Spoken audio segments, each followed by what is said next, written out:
Oh, shit. Shalom, shalom, shalom. Get down, my boy. I wasn't trying to go live right now. Get down. Y'all both get down. Get down so that I can read, all right? Y'all go sit back down on the little thing back there. Shalom, everybody. We can go ahead and to the next law of the 48 laws of power. It's your boy Shalom. We're gonna go ahead and get it going. We're gonna do law 27, the 48 laws of power by Robert Greene, a Joyce Elford's book. That's why I told you to get down there, bro. Not right now, DJ. Let me read it, all right? I'll get you some goldfish after I'm done. All right. Law 27. Play on people's needs to believe to create a cult-like following. Huh? No. Play on people's need to believe to create a cult-like following. Judgment. People have an overwhelming desire to believe in something. Become the focal point of such desire by offering them a cause, a new faith to follow.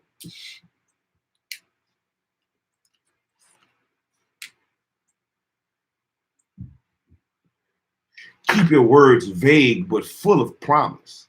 Emphasize enthusiasm over rationality and clear thinking. Give your new disciples rituals to perform. Ask them to make sacrifices on your behalf. In the absence of organized religion and grand causes, your new belief system will bring you untold power. All right, here we go. Sound like this one's going to be a good one. For real. Let's see.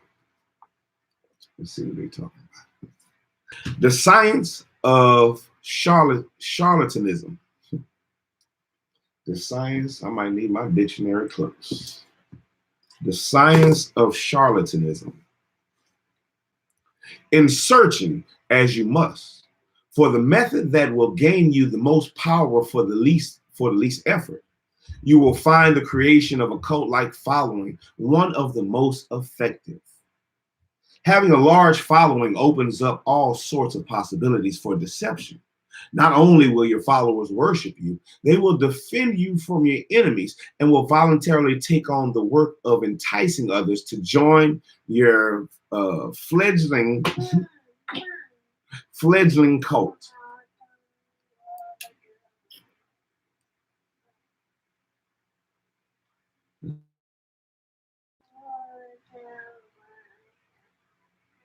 Having a large following opens up all sorts of possibilities for deception. Not only will your followers worship you, they will defend you from your enemies and will voluntarily take on the work of enticing others to join your fledgling cult. Like the beehive. Hey. Calm down. This kind of power will lift you to another realm. You will no longer have to struggle or use subterfuge to enforce your will. You are adored and can do no wrong. You might think it a gargantuan task to create such a following, but in fact, it is fairly simple. As humans, we have a desperate need to believe in something, anything. This makes us immensely gullible. We simply cannot endure long periods of doubt or of the emptiness that comes from the lack of something to believe in. Dangle in front of us some new cause, elixir, get rich quick scheme, or at least technological trend or art movement, and we leap from the water. We leap from the water as one to take to the bait. Look at history. Jake. Look at history. The chronicles of the new trends and cults that have made a mass following for themselves could fill the library. After a few centuries, a few decades, a few years, a few months, they generally look ridiculous. But at the time, they seem so attractive, so transcendental, trans, transcendental, so divine. Always in rush to believe in something, we will manufacture saints and charlatans of the 16th and 17th century, mastered the art of cult making. Charlatans of the 16th and 17th centuries. I need to see who these is.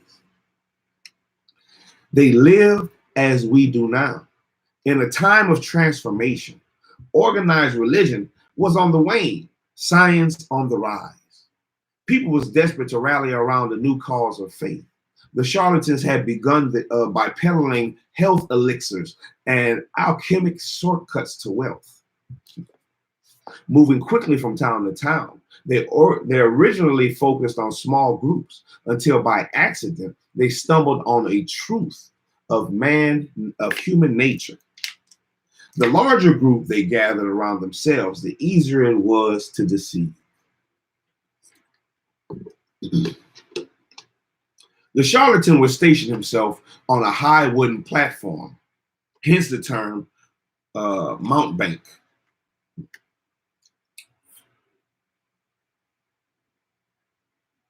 And the crowds would swarm around him.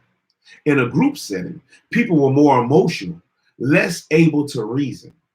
Had the charlatans spoke to them individually, they might have not found him ridiculous. They might have found him ridiculous, but lost in the crowd, they could get caught up in a communal mood of rapt attention. Rapt, R-A-P-T. Let's see, rapt attention.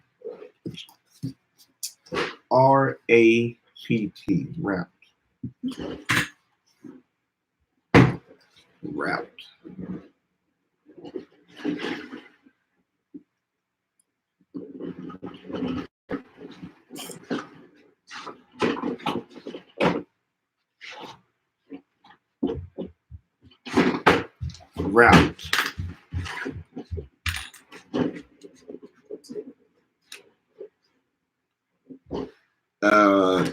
Carried away in imagination from the reality of one's environment. Rapt.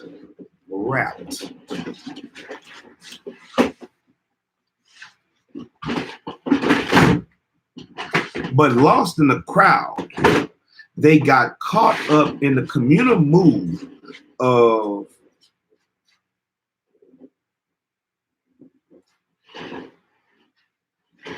carried away in imagination from the reality of one's environment. Carried away in imagination from the reality of one's environment. They got wrapped, almost like raptured. They got wrapped, the mood of rapt attention.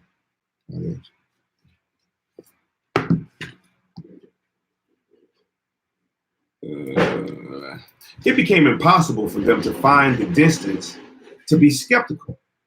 Any deficiencies in the charlatans' ideas were hidden by the zeal of the mass. Passion and enthusiasm swept through the crowd like a contagion, and they reacted violently to anyone who dared to spread the seed of doubt. Both consciously studying this dynamic over decades of experiment and spontaneously adapting to these situations as they happened, the charlatans perfected the science of attracting and holding a crowd, molding the crowd into followers and the followers into a cult. The gimmicks of the charlatans may seem gant today. Gant. Or is it quaint? Quaint. It's quaint. The gimmicks of the charlatans may seem quaint today, but there are thousands of charlatans among us still. But there are thousands. Their predecessors refined centuries ago, only changing the names of their elixirs and modernizing the looks of their cults. We find these latter-day charlatans in all arenas of life: business, fashion, politics, art. We find these latter-day charlatans in all arenas of life: business, fashion, politics, and art. Many of them perhaps are following in the charlatan tradition without having a knowledge of its history. But you can be more systematic and deliberate. Simply follow the 5 steps of cult making that our charlatan ancestors perfected over the years. Let's see. Step 1. Hey, chill out. Give it to him, man. Whatever you got, just give it to him. And come here. Step 1.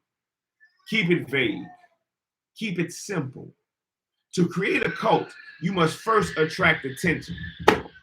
Come here. Come here. You and DJ, come here right now. Hurry up. Run. Come here. You two. What are you doing? What is wrong with you?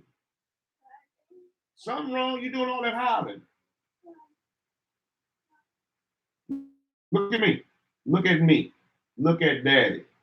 At daddy. Right here. Not on that thing. Look at me here. You need to go up and down. Or you can sit up in here with daddy. You come read with daddy. You want to do that? Come on. We'll read with daddy. Let's read with daddy. All right. Let's read. Let's read about these charlatans. A charlatan? All right. Step 1. Keep it vague. Keep it simple. To create a cult, you must first attract attention. This you should do not through actions, which are too clear but regrettable. Damn, my shit going on. But through words, which are hazy and deceptive.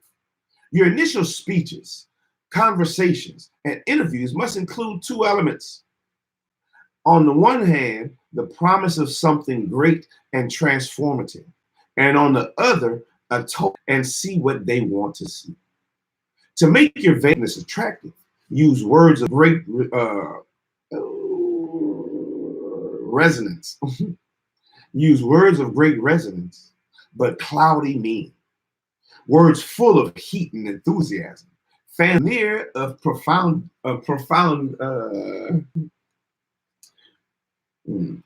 profundity.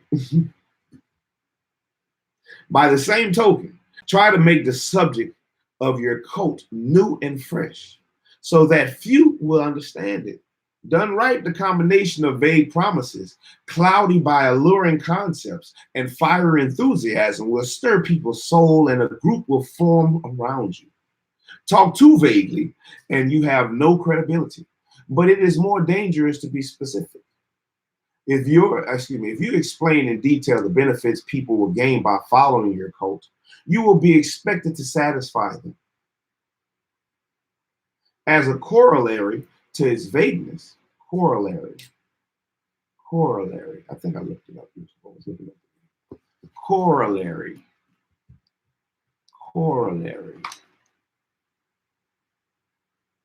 As a corollary,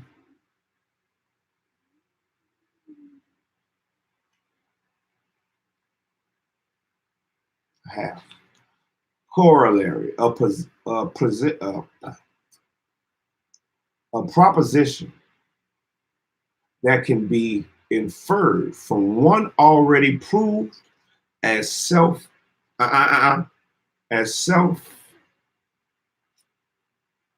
evidently true. A natural consequence or result. As a natural consequence or a result to its vagueness, or as a corollary to its vagueness,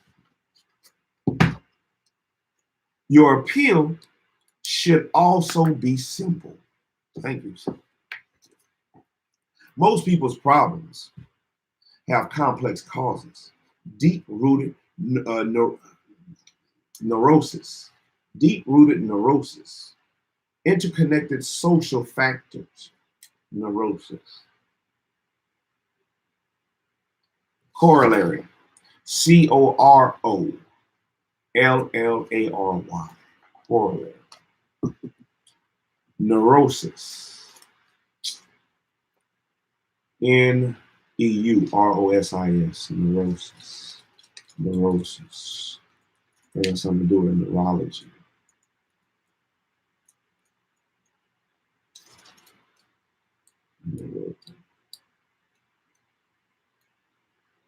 NEU. Neurosis. Neurosis.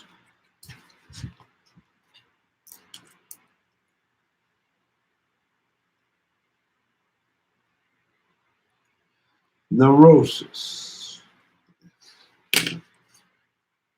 A nervous disorder, often with the symptoms of hysteria, anxiety, obsession, and compulsions. Neurotic. Relating to the nerves. Deep-rooted nervous disorder, often with the symptoms of hysteria, anxiety, obsession, and compulsions. Neurosis. Deep-rooted neurosis, interconnected social factors, roots that go way back in time and are exceedingly hard to unravel. Few, however, have the patience to deal with this. Most people want to hear that a simple solution will cure the problems. The ability to offer this kind of solution will give you great power and build great power and build you a following. Instead of complicated explanations of real life, return to the primitive solutions of our ancestors, to good old country remedies, to mysterious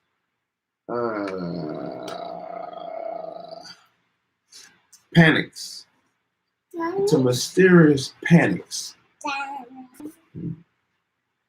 know that's not how you pronounce that. Panaceas.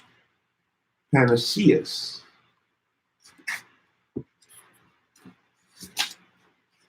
Panaceas.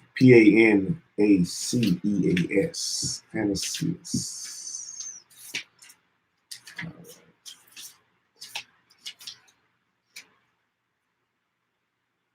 Don't you write in my book.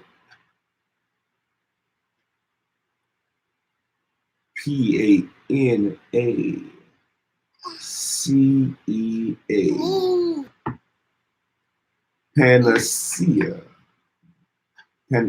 Panacea. Panacea. A cure. Panacea.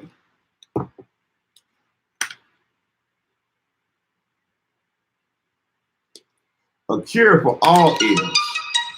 A universal remedy. A panacea.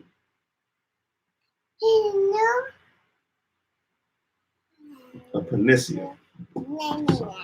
Step two. Step two. Emphasize the visual and the sensual over the intellectual. Once people have begun to gather around you, two dangers will present themselves: boredom and skepticism. Boredom will make people go elsewhere. Skepticism will allow them the distance to think rationally about whatever it is you are offering, blowing away the mist you have artfully created and revealing your ideas for what they are. You need to amuse the bored. You need to amuse the bored. Then and ward off the cynics.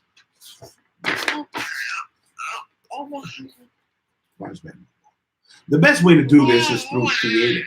The best way to do this is through theater or other devices of this kind, of its kind. Surround yourself with luxury. Dazzle your followers with visual splendor. Fill their eyes with spectacle. Not only will this keep them from seeing the ridiculousness of your ideas, the holes in your belief system. Come on, sit right so I can read, my boy. Mhm. The holes in your belief system, it will also attract more attention, more followers. Appeal to all the senses. Use incense for scent, soothing music for hearing, colorful charts and graphs for the eye.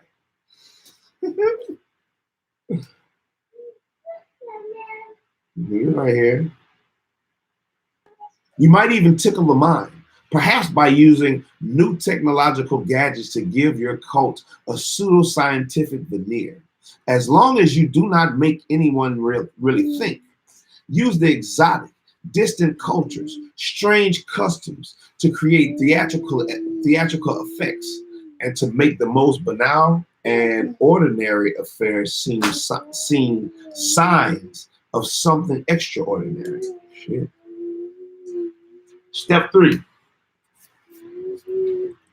Borrow the forms of organized religion to structure the group.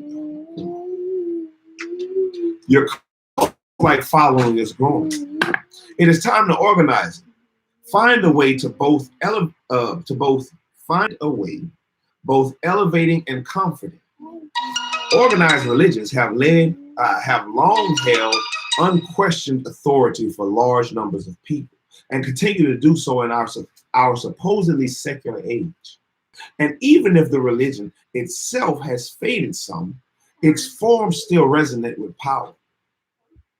The lofty and holy associations of organized religion can be endlessly exploited. Create rituals for your followers. Organize them into a hierarchy, ranking them in grades of sanctity, and giving them names and titles that resound with religious overtones. Will fill their coffers and increase your power.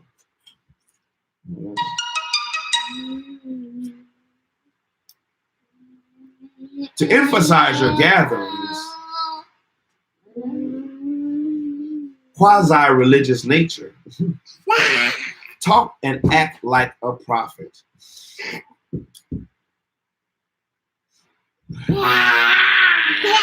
Hey, Chuck.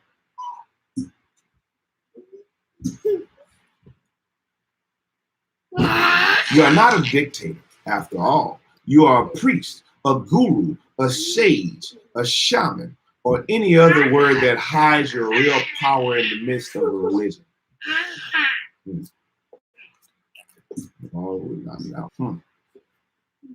Your group has grown, and you have structured it in a church-like form.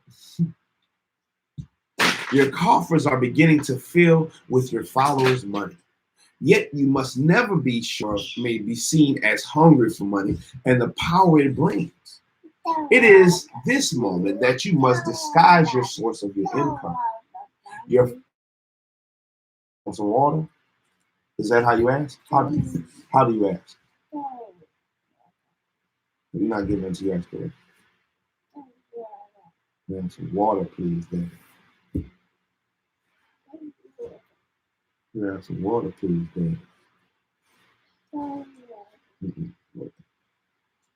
Your followers want to believe that if they follow you, all sorts of good things will fall into their lap. By surrounding yourself with luxury, you become living proof. Yes, sir. Never reveal that your wealth actually comes from your followers' pocket instead. Your followers' pockets. Instead, make it seem to come from the truth of your methods.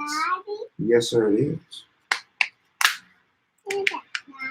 Yes, sir, it is.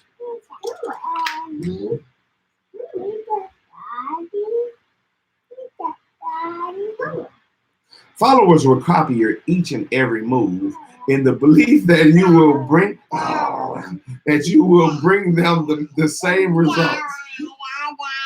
And their imitative enthusiasm will blind them to the charlatan nature of your wealth. Get off my beard. Get off my beard so I can drink my water.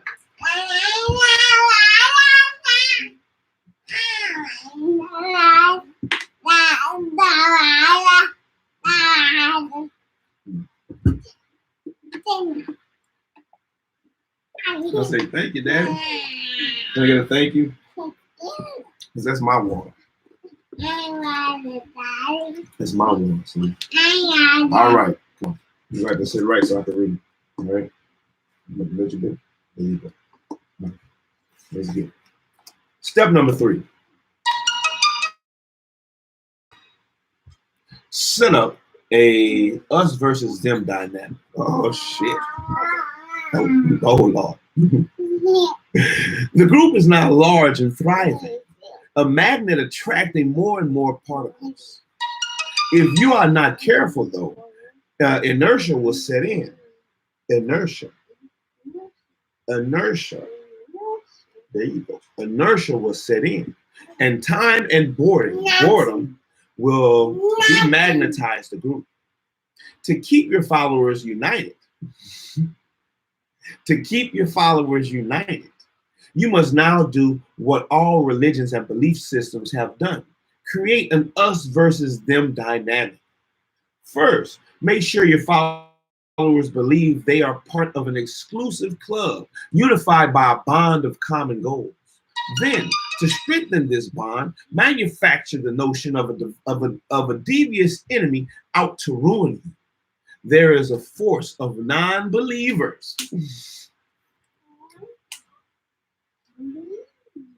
There is a force of non-believers that will do anything to stop you. An outsider who tries to reveal the charlatan nature of your belief system.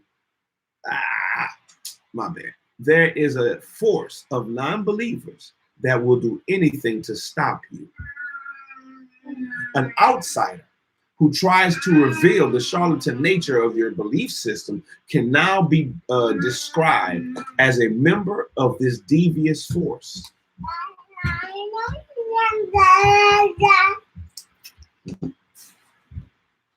If you have no enemies, invent one.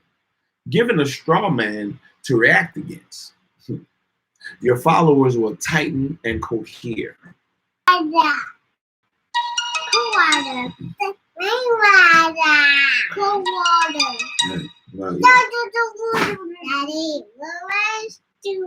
If you have no enemies, invent one.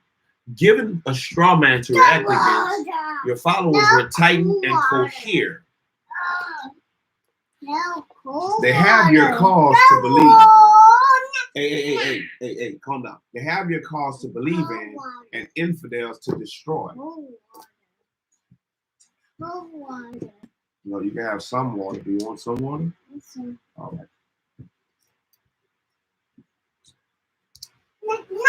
Observance of the law.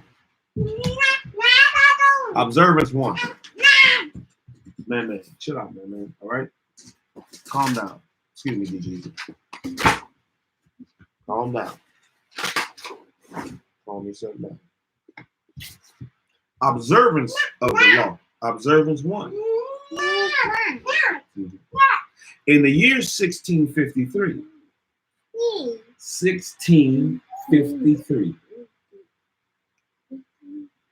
A 27-year-old Milan man named Francesco around town telling one and all that the Archangel Michael had appeared to him and announced that he had been chosen to be the Capitano General of the army of the new Pope, an army that would seize and revitalize the world.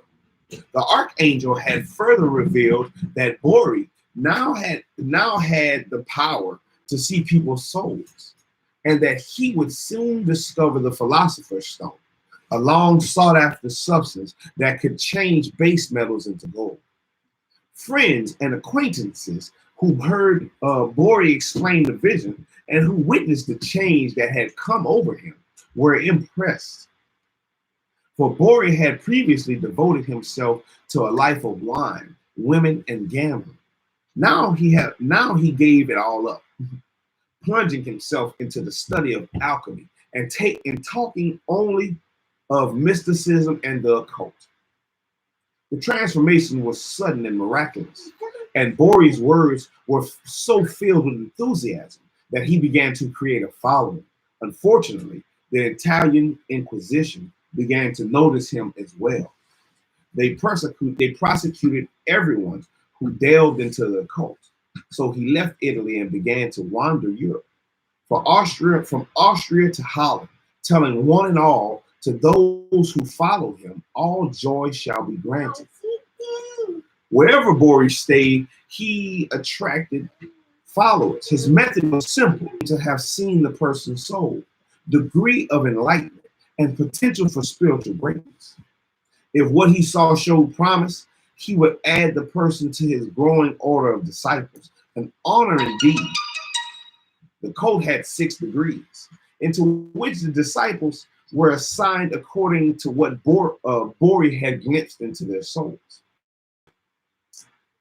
With work and total devotion to the code, they could graduate to a higher degree. Bori, who they called His Excellency and Universal Doctor, demanded from them the strictest vows of property. All the goods and money they possessed had to be turned over to him, but they did not mind handing over their property.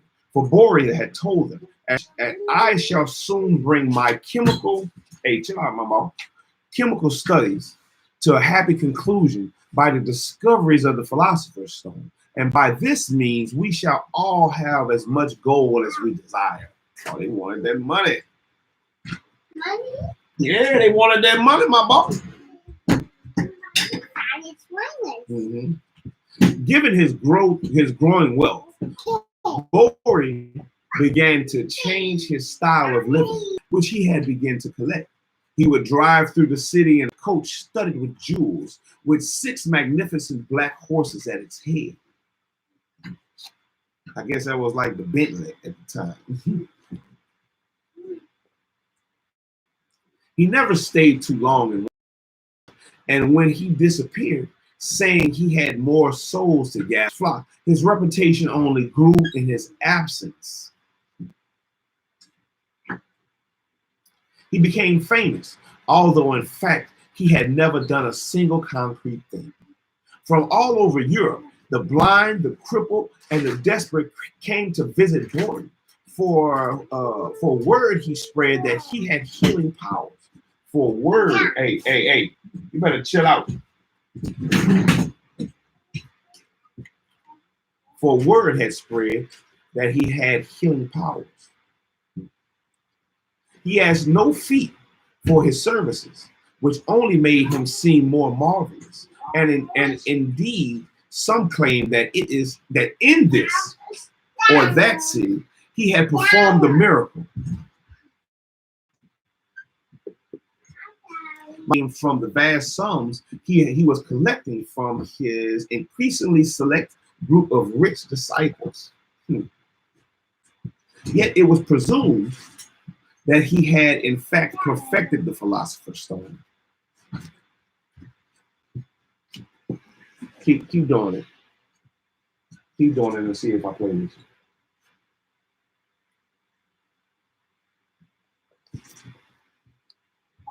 Man, keep doing it and see if I play with you, man. You understand? You understand? Now walk across, crawl across. Hey, go ahead, get out of there. And push this chair back against that wall. Hurry up.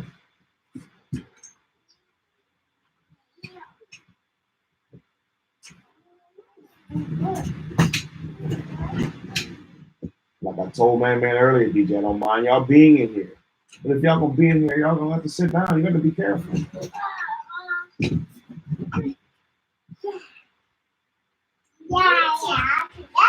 Yes, sir. Now y'all can go sit over there now. Go sit over there. And Daddy gonna keep it.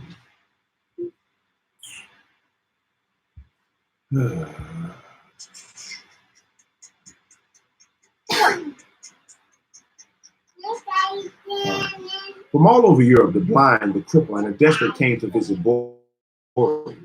Indeed, he so claimed that in this or that, hinting at his accomplishments, he encouraged people's imaginations to blow them up to fantastic proportions. His wealth, for example, actually came from the vast sums he had collected from his increasingly select group of rich disciples. Yet it was presumed that he had, in fact, perfected the philosopher's stone. The church continued to pursue him, denouncing him for heresy and witchcraft. The Boris response and Boris' response to these charges was a dignified silence. This only enhanced his reputation and made his followers more passionate. Only the great are persecuted. After all, only the great are persecuted. After all, how many understood Jesus Christ in his own time? How many understood Jesus Christ? In the city of Amsterdam, where he had settled for a while, absconding his huge sums of borrowed money and diamonds that had been entrusted to him. He claimed to be able to remove the flaws from diamonds through the power of his gifted mind. Now he was on the run. The Inquisition eventually caught up to him. And for the last 20 years,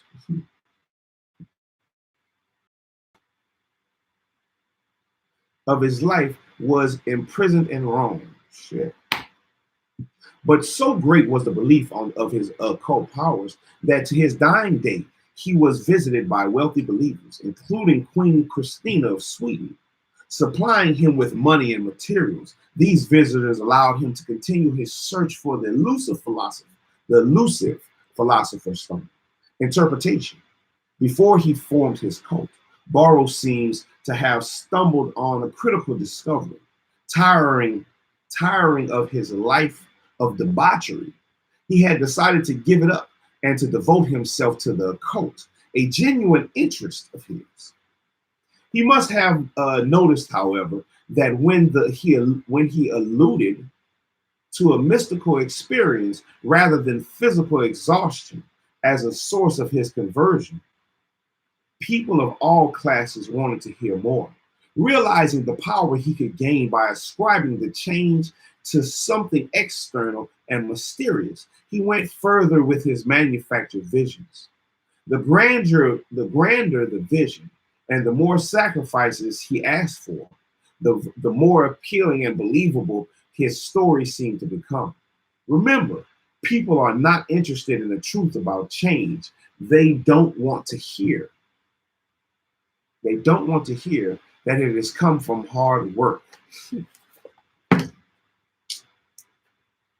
me highlight that. They don't want to hear that it comes from hard work.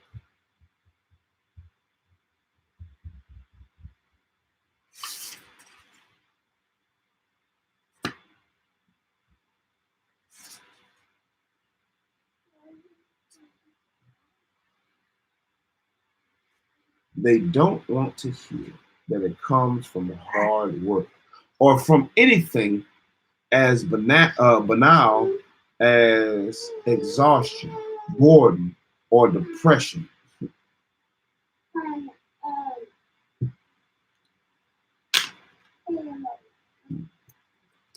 They are dying to believe in something romantic, otherworldly. They want to hear of angels and out of body experiences. Indulge them. Hit at the mystical sources of some personal change. Wrap it in a ethereal, wrap it in ethereal colors,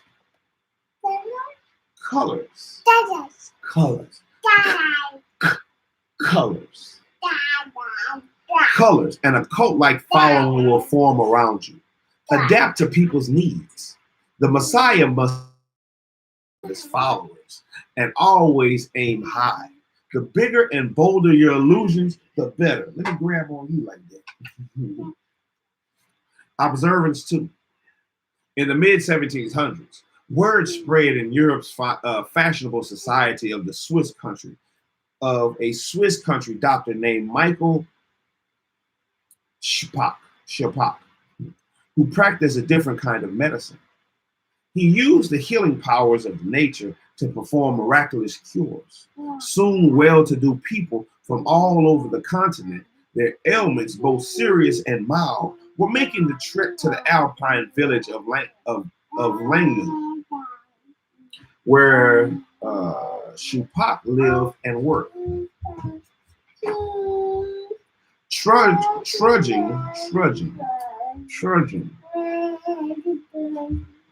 Trudging through the mountains, these visitors witnessed the most dramatic natural landscapes that Europe has to offer. By the time they reached Langley, they were already feeling transformed and on their way to health. Schupak, who had become known as the simple mountain doctor, had a small pharmacy in town. This place became quite a scene.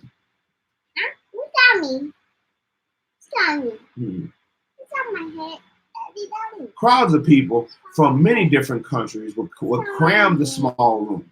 Its walls lined with colorful bottles filled with herbal cures. Take it off.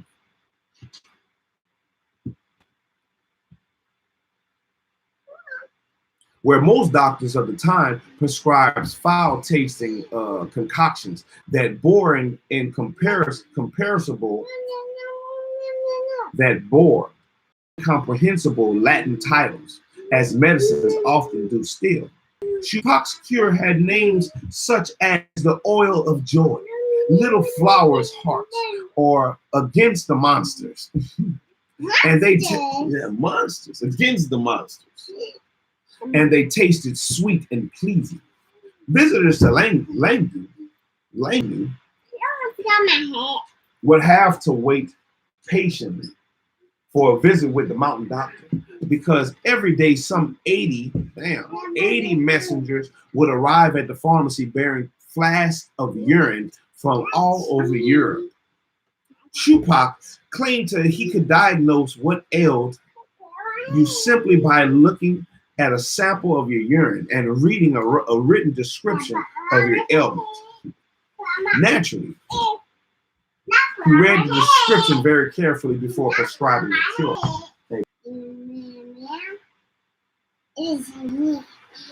Yeah, but I need you to be quiet, is what I asked you to do. So either you're going to be quiet and listen, or you're going to get out of here. So which one is going to be? You gonna listen? Or you gonna get out of here? All right, that's what I'm talking about. But you need to be quiet and do it, all right? All right. And if you doing it, then your brother gonna do it. You understand? You need to be quiet and listen. Be quiet, Mr. Man.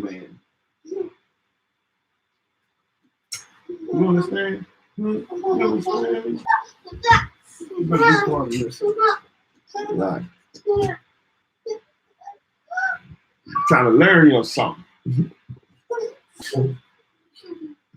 He would then explain the person's urine example. Explaining that had a sense for these things. Hey, take your mask on the front, please. Thank you. Matter of fact, come here. Let me check that pull-up.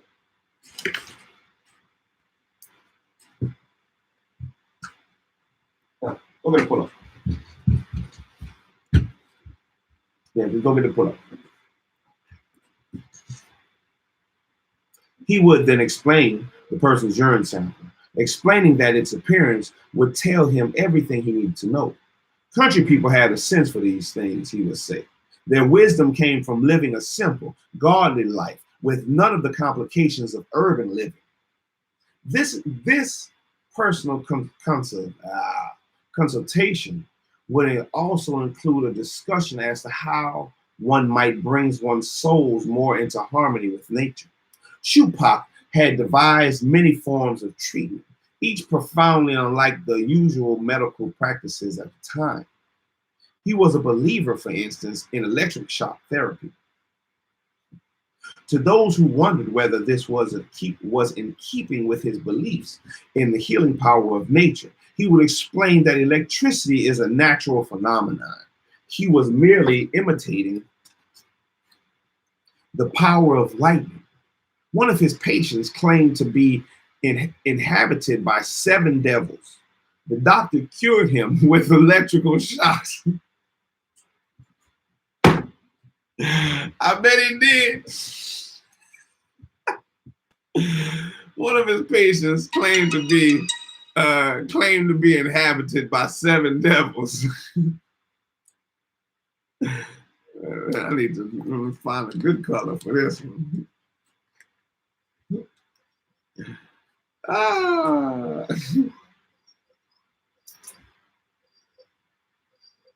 One of his patients claimed to be inhabited by 7 devils. Thank you, my boy. We're going to change it in a minute. Hold on, I'll put it right there. The doctor cured him with electrical shocks. And as he administered this, he explained that he could see the devils flying out of the man's body one by one. I bet he did cure them electrical shocks. Be gone, Satan.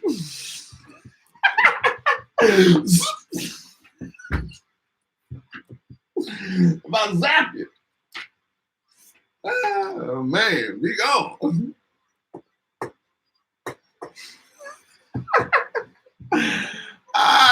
Zap him. Yeah, zap him. Whew. Another man claimed to have swallowed a hay wagon and its driver, which were causing him massive pains in his chest. The mountain doctor listened patiently, claimed to be able to hear the crack of the whip of the man's belly, promising to cure him, and gave him a sedative and a purgative. The man fell asleep on the chair outside the pharmacy. As soon as he awoke, he vomited. And as he vomited, a hay wagon sped past him. The mountain doctor had hired it for the occasion. Hey, take that out of here. Take that out of here. Get that. I'm gonna do this. What I'm gonna do. I'm gonna do it like this. Hold on. Bye, y'all. Like that. Let's see everyone know. As soon as he awoke, he vomited. And as he vomited, a hay wagon sped past him. The mountain doctor had hired it for the occasion. The crack of its whip making him feel that somehow he had indeed expelled it under the doctor's care. Over the years, the mountain doctor's fame grew. He was consulted, by the powerful. Even the writer Goethe made the trek to his village, and he became the center of the cult of nature in which everything natural was considered worthy of worship. Chupak, I'm gonna have to look up how to pronounce his name now. Chupak, was careful to create effects that would entertain and inspire his patients. A professor who visited him once wrote, one stands or sits in company. One plays cards, sometimes with a young woman. Now a concert is given. Now a lunch or supper. And now a little ballad is presented. With a very happy effect, the freedom of nature is everywhere united with the pleasure of the bowman.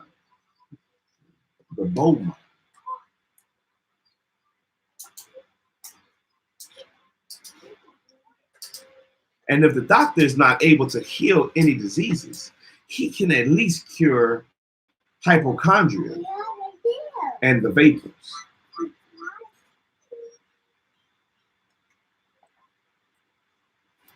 Interpretation.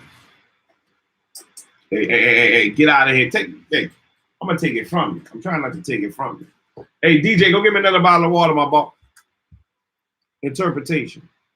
Shupak had given his career as an ordinary village, had begun his career as an ordinary village doctor. He was sometimes used in his practice some of the village remedies he had grown up with. And apparently he noticed some results. For soon, these herbal tinctures and natural forms of healing became his specialty. And thank you very much.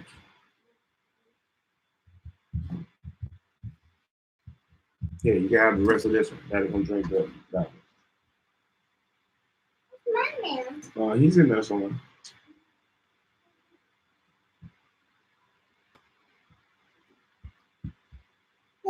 And in fact, his natural form of healing did have profound psychological effects on his patients, where the normal drugs of the time created fear and pain.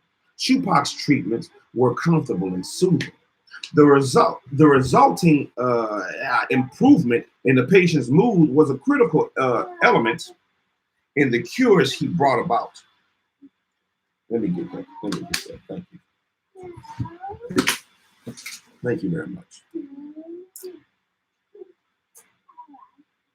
His patients believed so deeply in his skills that they willed themselves into health.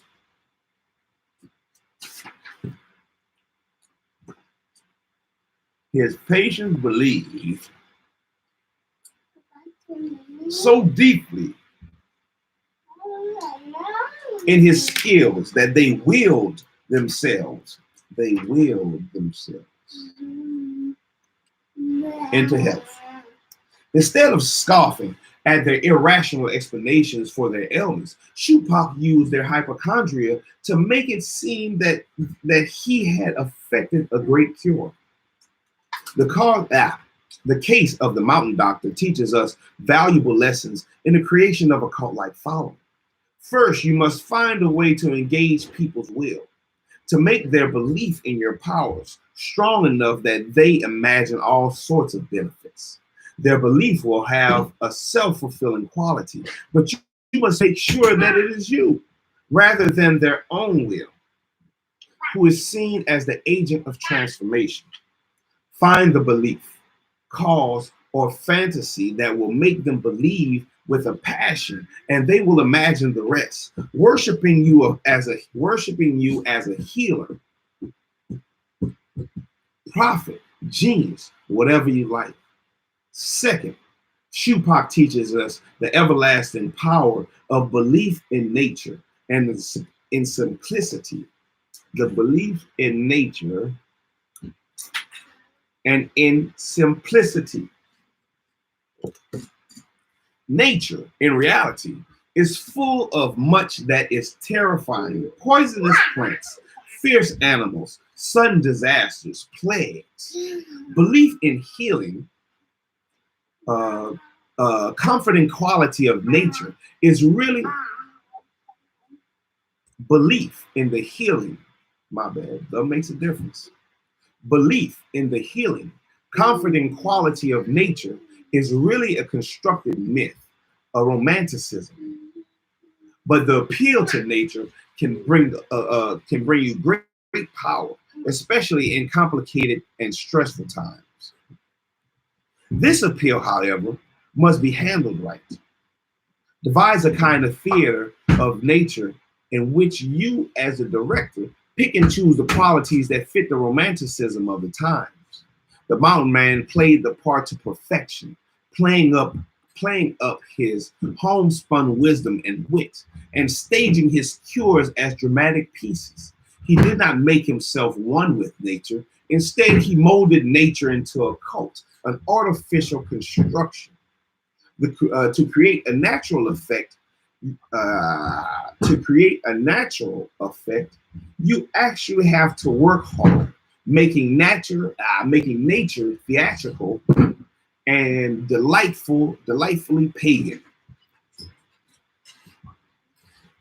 Nature to oh man, nature too must follow trends and be progressive. Man, stop. Observance number 3. Almost done with this chapter. In 1788, at the age of 55, the doctor and scientist Franz Mesmer was at a crossroads. He was a pioneer in the study of animal magnetism, the belief that animals contain magnetic matter, and that a doctor or specialist can effect miraculous cures by working on this charged substance. But in Vienna, where he lived, his theories had met with scorn and ridicule from the medical establishment. In treating women for convulsions, Mesmer claimed to have worked the number of said she was blind as ever. An assessment with which she herself agreed. Mesmer countered that his enemies were out to slander him by winning her over to their side. This claim only elicited more ridicule. Clearly, the sober-minded Viennese,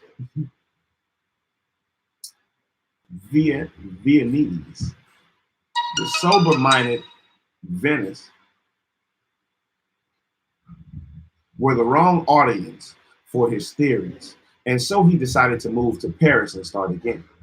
Renting a splendid apartment in his new city, Mesmer decorated it appropriately. Stained glass in most of the windows created a religious feeling, and mirrors on all the walls produced a hypnotic effect.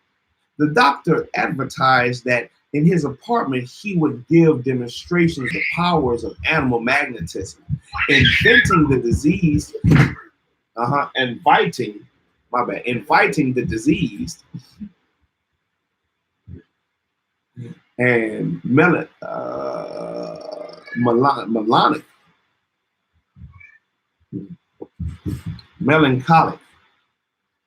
inviting the diseased and melancholic to feel its powers. Soon, Parisians of all classes, but mostly women, who seemed more attracted to the ideas than men did, were paying for entry to witness the miracles of Mesmer's promise. The miracles that Mesmer promised. Excuse me. Inside the apartment, the scent of orange blossoms and exotic incense wafted through special vents. As the initiates filtered into the salon where the demonstrations took place, they heard harp music and the lulling sounds of a female vocalist coming from another room. In the center of the salon was a long oval container filled with waters that Mesmer claimed had been magnetized.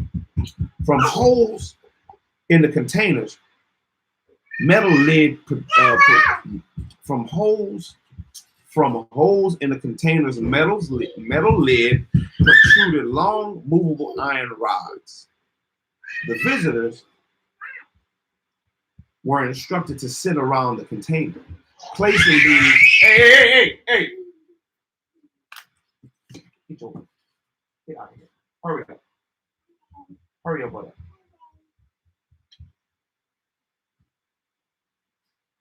Get your butt out.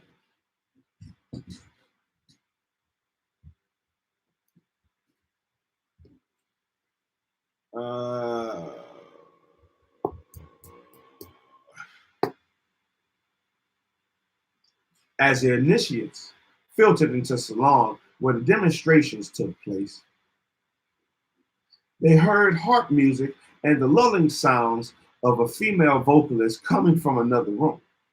In the center of the salon was a long oval container filled with waters that Mesmer claimed had been magnetized. From holes in the container's metal lid protruded long, movable iron rods. The visitors were instructed to sit around the container, place the magnetized rods on the body part that gave them pains or problems, and then hold hands with their neighbors. Sitting as close as possible to one another, they helped to they helped to magnetic force pass between their bodies. It don't sound right. Sometimes sometimes too, they were attached to each other by cords. Mesmer would leave the room, and assistant magnetizer. I bet that's a fancy name he gave him. Assistant magnetizer.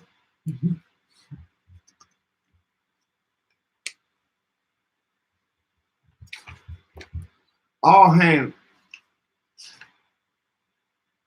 all handsome and strapping young men would enter with jars of magnetized water that they would sprinkle on the patients, rubbing the healing fluid on their bodies, massaging it into their skin, moving them towards a trance-like state.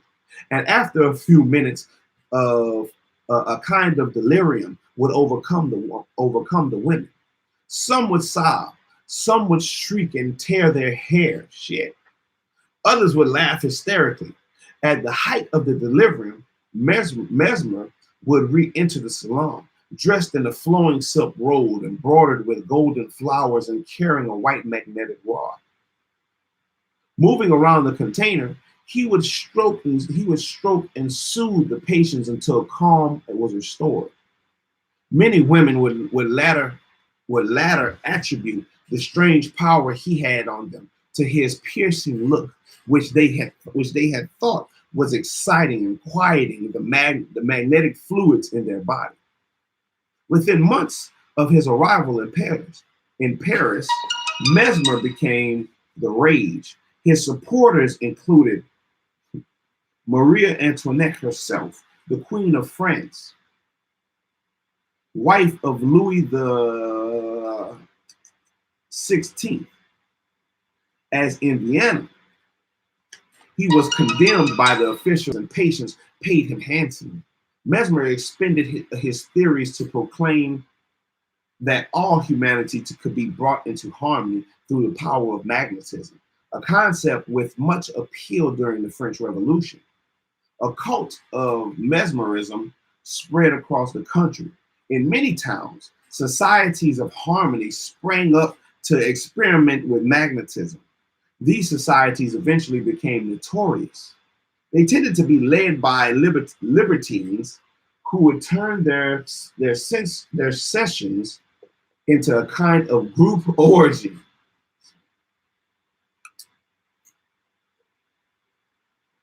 These societies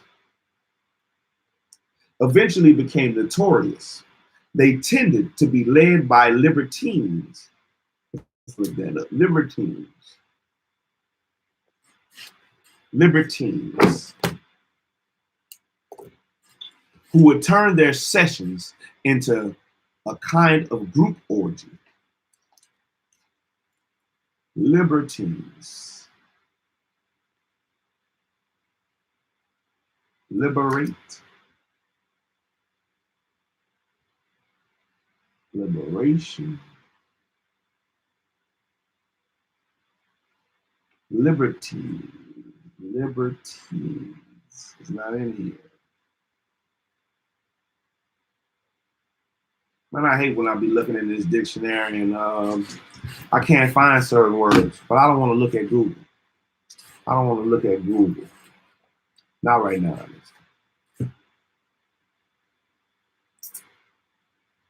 At the height of Mesmer's popularity, a French commission published a report based on years of testing the theory of animal magnetism.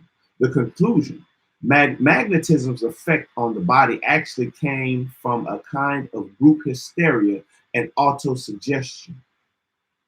The report was well documented and ruined Mesmer's reputation in France. He left the country and went into retirement.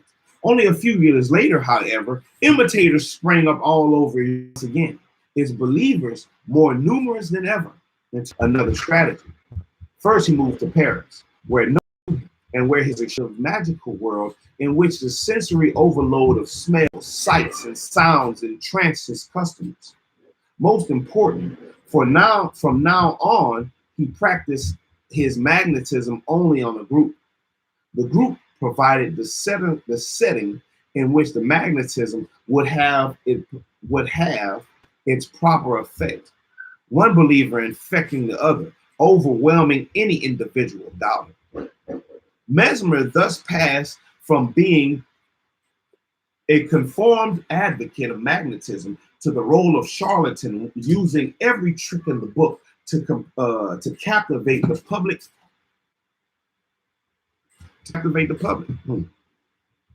The biggest trick of all was to play on the repressing sexuality that that bubbles under the surface of any group setting. In a group, a longing for social unity and a longing older than civilization. In a group, a longing for social unity, a longing older than civilization, cries out to be awakened. This desire may be summoned under a unifying cause, but beneath it is a repressed sexuality that the charlatan knows how to exploit and manipulate for his own purposes. This is the lesson to doubt the distance that allows us the reason. This is the lesson that Mesmer teaches us. Our tendency to doubt the distance that allows us to reason is broken down when we join a group.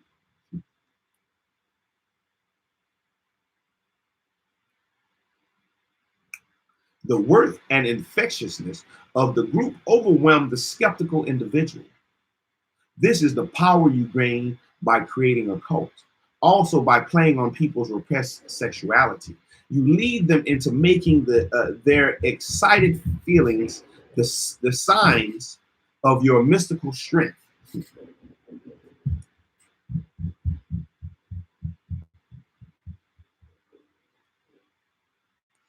Also, by playing on people's repressed sexuality, you lead them into mistaking their excited feelings for signs of your mystical strength. You gain untold power by working the people's unrealized desire for a kind of promiscuous and pagan unity.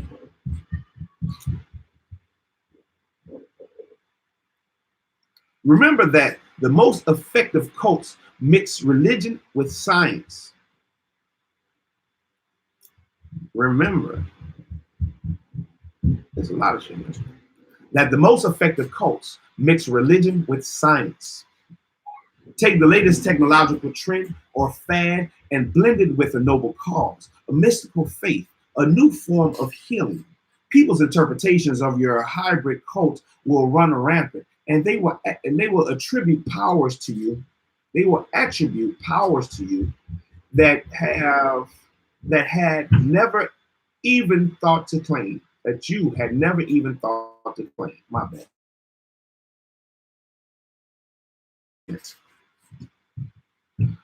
An unseen force draws objects to it, which in turn becomes magnetized themselves, drawing another piece to them. The magnetic power of the whole constantly increasing. But take away the original magnet and it all falls apart. Become the magnet, the invisible force that attracts people's imaginations and holds them together. Once they have clustered around you, no power can wrest them away.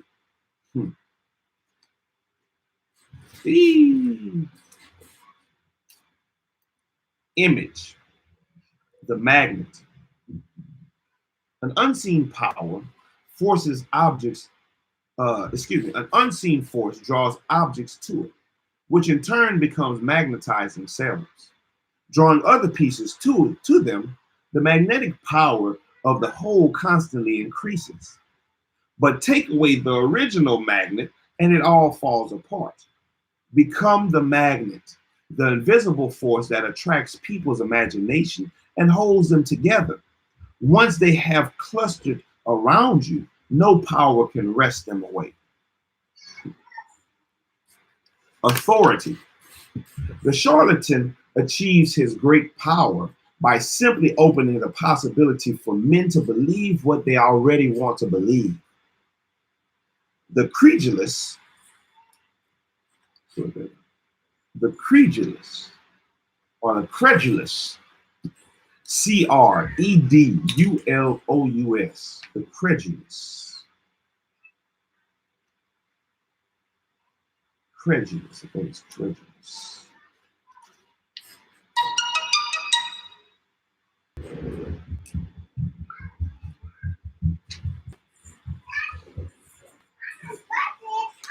That's fine. Credulous. The gullible, ready to believe without proof. Credulous. It's credulous.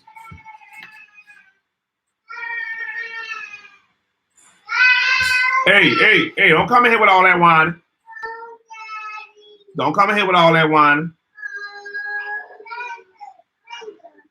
Let me see. Let me see. Let me see. Let me see. Calm down. Calm down. Let me see. What hurt? Your finger? Let me look at it. Let me look at it. Let me see. Which one? Which one? Which one? Let me do it. Let me see. Hold on. Let me look at it. What is this? Let me look. Hold on. Let me look at it. Oh, Lord. Look at it. It's working. I think it's working. Oh, boy. You good. You good. You good, my boy.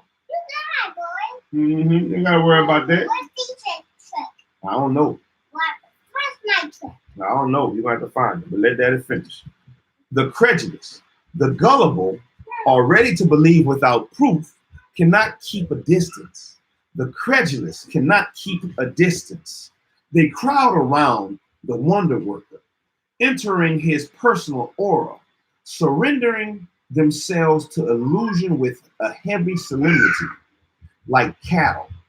Greek the Francisco, reversal. One reason to create a following is that a group is often easier to deceive than an individual, and turns over to you that much more power. This comes, however, with a danger. If at any moment the group sees through you, and you will find yourself facing not one deceived soul, but an angry crowd that will tear you to pieces as vividly as it once followed you.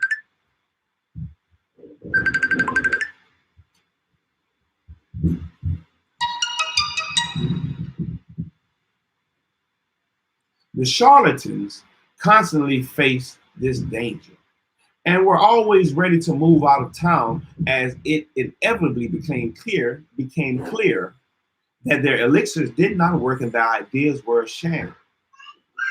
Too slow, and they paid with their lives. Too slow, and they paid with their lives. In playing with the crowd, you are playing with fire and must constantly keep an eye out for any sparks of doubt, any enemies who will turn the crowd against you.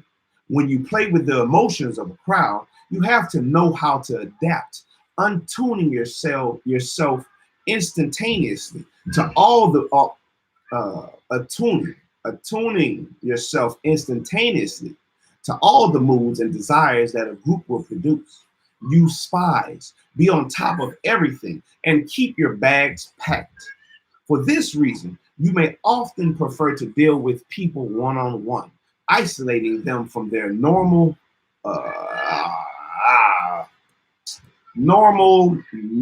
milieu.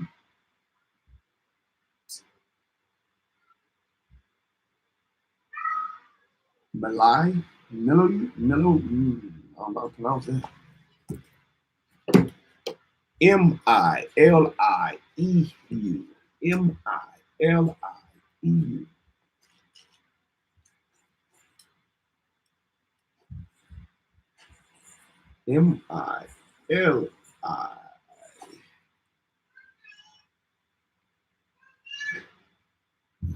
Mailu.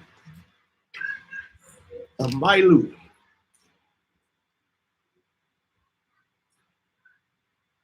A Milai. Milai. I had to put them in spiritual. It means environment. Milieu. Means environment. Milai. Isolating them from their normal lie. Milieu. Can have the same effect as putting them in a group. It makes them more prone to suggestion and intimidation. Choose the right sucker, and if he eventually sees through you, and if he eventually sees through you, he may prove easier to escape. Choose the right sucker, and if he eventually sees through you,